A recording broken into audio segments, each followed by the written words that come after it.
welcome to the NewsX Sunday Guardian Roundtable. This week we are going to be discussing the 3-year economic impact of the Modi government. More so with the growth rate down to an all-time low of 6.1% in Jan to March this year. And also, will the GST help boost the growth rate? And what about jobs? Prime Minister Modi had promised about 2 crore jobs a year, but the figure is coming to almost lakhs and nowhere near that figure. We're also going to be discussing the target of the opposition, that is this Modi government actually promoting jobless growth. Joining me on this discussion is Mr. Gurcharan. He is the former chairman and managing director of Procter & Gamble. He is also the author of India Unbound and a commentator. We have Manish, Tewari, former union minister from the UPA and a Congress spokesperson. We have Mr. Vijay, BJP leader and economist, and Virendra Kapoor. He is a columnist and a commentator. Manish, I will begin with you so you can set the case for the rest of them. What do you think the Modi government has achieved all that it is promised for? Are you happy with the growth rate? Well, Priya, if you were to condense the last 3 years into a bumper sticker, it would read as follows: "Hey honey, I shrunk the economy."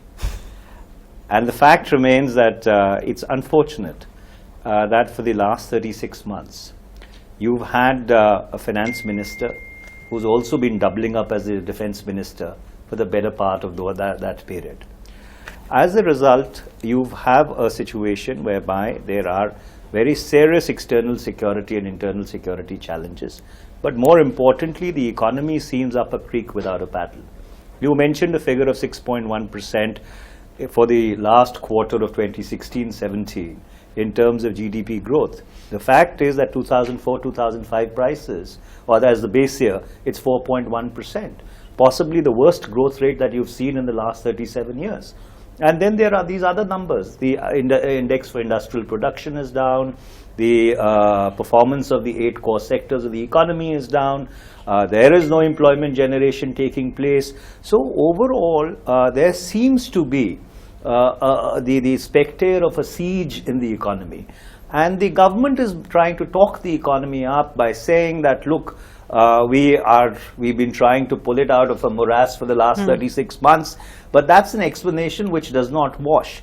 The fact is that they do not either seem to have a trajectory, or they seem to have a plan as to how they would fulfill all the promises they've made. 2 crore jobs. If you go by the numbers put out by the Labour Department of the government, barely 5.5 lakh jobs have been created in the last 6 months. So on every indices, if you measure the economy, I think the government has failed to live up to, forget its own rhetoric, even the normal trajectory of a growing economy which they had inherited. Mr. Vijay, he's already said don't blame the past 10 years, but you haven't really lived up to your own trajectory, your own predictions.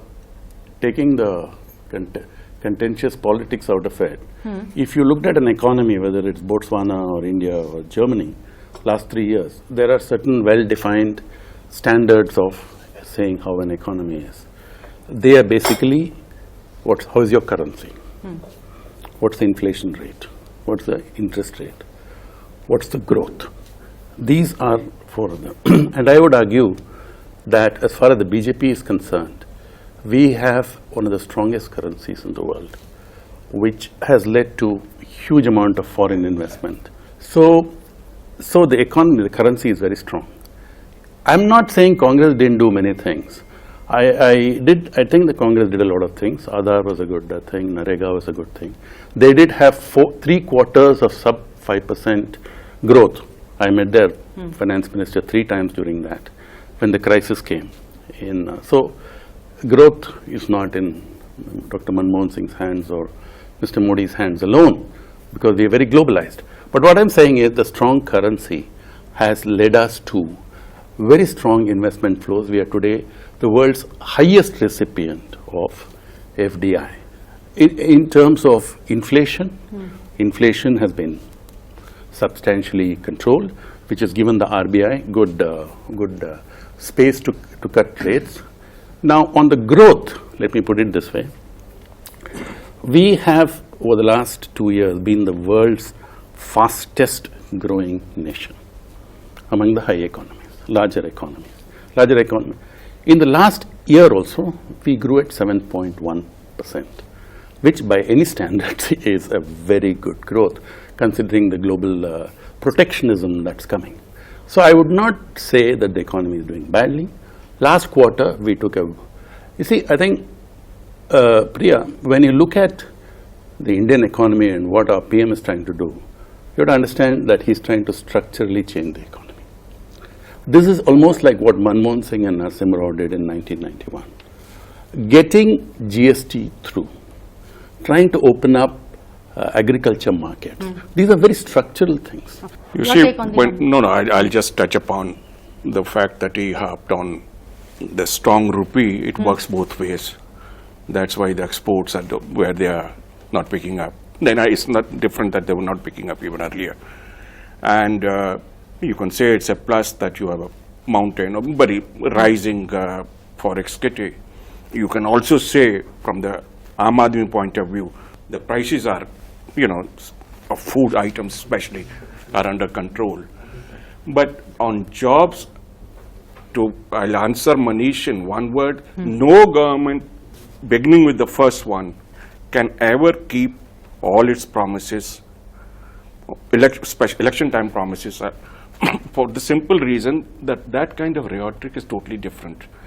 And you don't expect the government to emerge as the biggest employer and leave a legacy for the coming generations, for burden, that kind of burden.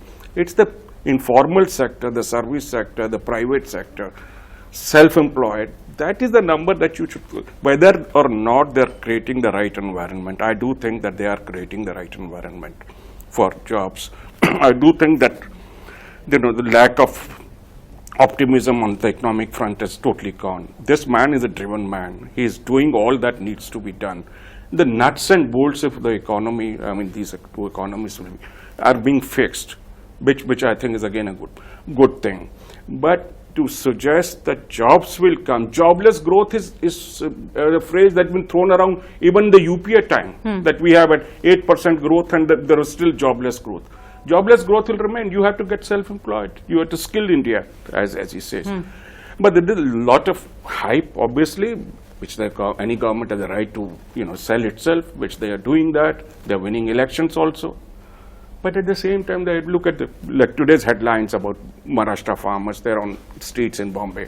Those are things that need to be attended to, and I'm sure. But this is nothing. There's no quick fix available anywhere to any government anywhere in the world. Okay. Mr. Das, are you at all reassured by what these two gentlemen have said, or are you siding with Manish Tewari? I think the truth is somewhere in between. I voted for the first time in my life 3 years ago for the BJP. I'd never voted for BJP before. And the reason I voted was because I thought Narendra Modi's promise on jobs sounded very credible. And also because I was concerned that we have a narrow window of opportunity called the demographic dividend. Now this opportunity is only for about a dozen years before India also starts aging. And I said that whoever creates policies which will encourage the growth of jobs should be the one who I should vote for. And so for me, hearing the rhetoric of Rahul Gandhi, Kejriwal and Narendra Modi, it was a no-brainer. Correct. Now 3 years later, I feel the economy has been reasonably well managed. Tarun has pointed out the fact that it has actually been a well-managed economy. But I must say, I feel a sense of letdown because the jobs part has not been done, and I still worry about the demographic dividend. Now, the difficulty, but both others have pointed out the difficulty of jobs and how governments cannot actually create jobs. The fact is that in India, it's ridiculous to talk about jobless growth because unemployment figures are very bad. So we really, if I had been Mr. Modi, when I came in and I said my big promise is jobs, I would have constituted right away a committee or something to get good data on jobs. The other part of the difficulty of India, because when you are in India, unemployment never seems to rise over 5-6%, no matter what the economy is doing. So the problem really is that it's not a problem of unemployment in India. The problem is of underemployment. And so, what we need to do is to create productive, high-value jobs. And those jobs, every economy in the world created those jobs through exports. You can't do it through a domestic economy. Whether it was Korea, Japan, now China, whichever country, even the Industrial Revolution in the West, was created in the same way. So therefore, I personally think today, a lot of people are pessimistic about exports for various reasons, automation, etc. Global slowdown. But Arvind Panagriya actually gives out a good statistic every time he's asked this question. What does he say? And that is that, look, today, forget about 3D printing and all that. You have $17 trillion worth of trade in goods going on. And India's share is only 1.7%. I mean, this is ridiculous. You just raise it to 3% and you have a revolution in jobs coming out from India. So, there's no question that it's not easy with all this going on. But if you ask me purely on that front, I feel that all the things Tarun talked about, inflation has come down, fiscal deficit has come down, India is the highest destination for FDI in the world, we are the fastest growing economy in the world, but that's not good enough. Being fastest growing economy, 7.1%. Now, if we hadn't had demonetization, by the way, we would be close to 8. No, factually wrong. All right, well, let me keep my view, okay. You can have your view, but I think today we would be sitting at close to 8% If growth not, rate. okay. But forget that. That's a contentious subject. I don't want to get into a kind of tutu-meme on this. But 7.1% is not good enough. If we want to create the jobs we want, if we want to have a demographic dividend, you've got to be close to, you have to be about plus 8.5 or close to 9. Let me bring Manish in this. Good but not good enough. Well, actually, Priya, it's bad. It's bad. And the reason I say that is because, you see, if you rewind to and I'll make 3 or 4 quick points. You rewind to between 2004 and 2014. The Indian economy, despite the great economic meltdown, and despite the Eurozone crisis, and nothing of that kind has hit this government in the last 3 years, grew on an average at 7.8%. And this 7.8% is not the statistical jugglery of changing the base year from 2004-05 to 2011-12. So 7.8% actually means 9.8%. So 9.8% versus 6.1%, what you saw in the previous quarter, I think is an abysmal performance, for the lack of a better word. Number 2, you see, we spoke about jobless growth. The fact is that between 91 and 1998, when you liberalized the Indian economy, you had a specter of something called jobless growth. Mr. Vajpayee realized it. He tried to correct it, but it was only in 2004 when the entire equity plus growth paradigm came into play, and you had Manrega and various other schemes which were unrolled, whose figures Mr. Vijay has touted as given in order to bolster the job claim. It's another matter, they had debunked all the schemes when they were in opposition. Those numbers, got created primarily because there was a very productive and a very progressive inclusion program which was taking place. Number 3, for the first time in this country, you have a situation whereby the savings to GDP ratio actually rises higher than the savings to investment ratio. So this means there is no domestic investment which is taking place, and all the foreign direct investment which is coming up, rather than being a top up on domestic investment, is actually acting as a filler. So therefore, on each and every indices, and ultimately, you see, you will only go by the data which is available. Now, if the Ministry of Labour actually puts out data which Mr. Vijay thinks is flawed, I think there's a need inadequate. There's a need to correct that. But given that is the only government data available, and that data says that 5.5 lakh new employment opportunities were created in the last 3 years or 36 months vis-a-vis the promise of 6 crore jobs. And that is the reality. I know you want to come in. He just wants a quick point. Quick one. I wanted a quick Come in on what? Okay. I was just going to say to him that one of the reasons why I voted for the BJP is precisely the reason that he gave. That is that the UPA government inherited a wonderful economy, which they harvested very well. And so, but it wasn't in momentum. It was the 1991 reforms that finally lifted the economy. There's too much of hoo-ha and no little data. So my point is, they made a false trade-off between growth and equity. They said, oh, well, we are getting growth, but we are not getting equity. Who? I'm talking about the UPA. UPA, yeah. The UPA's biggest flaw, and I think they were almost embarrassed by how well the economy was growing.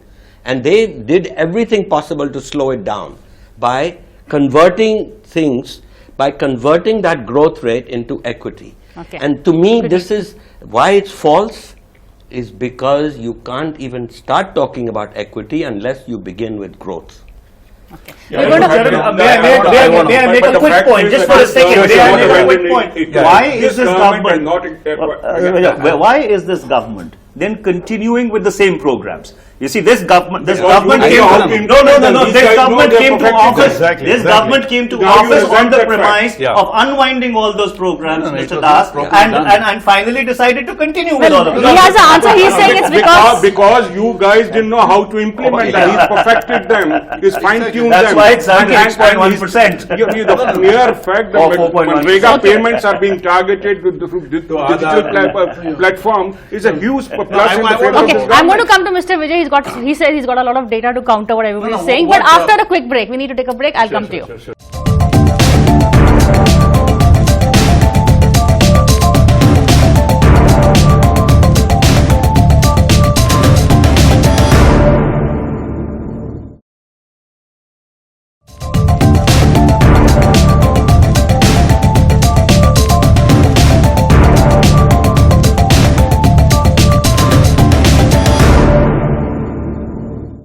Welcome back to the NewsX Sunday Guardian Roundtable. We are here discussing the economy under 3 years of Prime Minister Modi's government. And Mr. Vijay says he's got some data to say that things aren't as bad as they look. Of course they're not as bad. Nobody thinks so except you guys.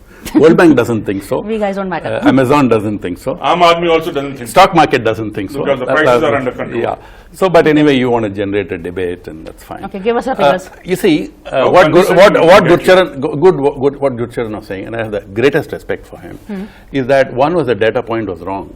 He said 8% could have been the growth, except for that would mean last quarter should have grown at 9.1 or 9.2%. If there was no demonetization. 9.1, which is impossible. So that fact is that's factually wrong. Second is, if you look at, and I can reel out employment data for the last 15, 20 years if you want. We had the great employment boom started in around 1998 when the reform really took off. And then we had the best 5 years during Vijay. Okay. And that momentum continued till about 2007. So if you look at employment data, that are the best glorious years of our life. Then we were hit by a global shock. And between 2008 and 2011, employment in India totally capitulated. That was when the Narendra was started off by the UPA government because they wanted something which was more direct. And then we would argue that it was badly implemented. Jairam Ramesh said that it was just digging mud and putting it back and that sort of thing. But we'll let that pass. So what I'm saying is employment in India is not such an easy task. And about Gurcharan's point I want to say, he's citing South Korea, China and Japan. All three are manufacturing economies. Now India cannot imitate that model. If somebody, Buddhadev Bhattacharya was one of the soundest guys. He said in a TV program with me several years back, if we think agriculture is going to solve India's problems, we are stupid. If you think manufacturing is going to solve India's problem, we are stupid. He had the guts to say that because he was a very smart man. The problem is we want to create cities of TV cameras and TV. It's impossible. I'm very delighted when Amazon puts money. I'm very delighted when Google puts money because we are using the demographic dividend of smart Indians. India has to lead the world through knowledge, not through merchandise. I'm telling you. And this is why we have put so much emphasis on skill development. today is skill development, and people should understand us. They can criticize us, they are welcome to criticize us on jobs, but they should understand what we are trying to do to get young people into jobs. Gurcharan's point about exports, unless you reach 3% and all. The fact is that you survived the global shock in 2008 merely because you are not exporter-reliant economy. And secondly, in fact, the exports were slowing down even under the UPA, and they continue to slow down. And overnight, to ensure that a big boost in exports, I'm afraid that can't be done. For the simple reason that your economy, your base, manufacturing base is not equipped for that. And in fact, one sector which is doing badly even now is manufacturing. And that is, traditionally they say that offers your jobs, but I don't think that anymore is true even in the industrialized world. Gurcharan, I want to tell you, you and Manish are, know a lot. This whole thing that domestic investment, kaise aayega bhai? Kaise aayega? I am on so many boards of companies. I deal every day. If your capacity utilization in the economy is only 70%, as a whole, either it is cement or steel, and the Chinese are dumping toys, bicycles, everything, how will private sector invest? Government has to step in. Right. Government has to step in. I want to make a couple of points. Yeah. One is that, I believe from the day number one, I've always felt that Make in India should be called Make in India for the world. And our ambition should always be to make in India for the world. Just one line. You are not making in India for Indians. And you, as he says, you are importing a lot, which is now put Indian domestic industry in such a But our ambition, I'm saying, don't give up that ambition. Our ambition, if we want to create high-value jobs, real jobs, we will have to become a major exporter. Of merchandise? Now, of merchandise, of services, of everything. Yeah. But the other point is that if I were in Mr. Modi's place and I'd come in with promise of jobs, I would have, one, fixed the statistics on jobs, but two, nobody really in the government took ownership that I will live and die by this objective. And so it has taken 3 years to solve the problem of bank indebtedness and what was the cause of the retreat of private investment. Okay. And without private investment, you're not going to create jobs. So, and also an a controversial statement. And also an over-reliance on the bureaucracy. Okay. I'm sorry, but just quickly. No, I haven't met one IAS officer who could tell me how the private economy creates jobs. Okay, quickly. Priya, 3 quick points. First of all, the Vajpayee years were not all that glorious as they're being painted to be. Between 1998 and 2004, the Indian economy on an average grew by 4.9% at 2004-05 as a base year, as opposed to 7.8% between 2004 and 2014. That's point number 1. Point number 2, the Manrega was not started as a reaction to the global economic meltdown. Manrega was put in place in 2006, 2 years before the global economic meltdown took place. Number 3, after the global economic meltdown, after the first year when the Indian economy grew at 6.7%, for the next 3 years before the Eurozone crisis came, the Indian economy grew at 9%, 9.5% and 9.5%. So there was no collapse of employment generation. I just thought, let me set the record straight. Okay. Do you want to last word? You see, I feel that we are in it for the long haul. I also feel that the macroeconomy is stable enough for us to launch an attack on employment. The 2 strategies we are using for this are very simple. First is promote public investment, because private investment is shy, into low-cost housing, affordable housing, roads, etc., which are employment intensive. Second, a major reskilling exercise, because everybody across this room will agree that skilling, things have changed. And Zuckerberg said in Harvard Business School about a week back, 5 years from now, 60% of the American jobs that you have today will be gone. Okay. So we have to reskill. We are trying very hard. Some people, like my friend Manish, would be unhappy with the pace of it, but I believe we are on the right lines. But Mr. Vijay, very quickly, you see, the thing is that that's the difficulty with the Make in India paradigm. because Make in India is a ship which has sailed. If you look into the future, 68% of all manufacturing jobs in India would fall to automation and robotization. So therefore, the very construct that you are using to possibly skill or create employment or grow the Indian economy, I think that template itself is flawed. I think Gurcharan said one thing, make in India for the world. Well, anyway, the point I think Before one he's thing. agreeing with you, and I'm going to end on this, otherwise we'll have a whole new discussion. Well, as you can see, we'll have to have a whole new debate to carry on this discussion, but that's it for us now. I'm afraid I'll have to call an end. Thank you for watching this show. We'll see you again same time next week.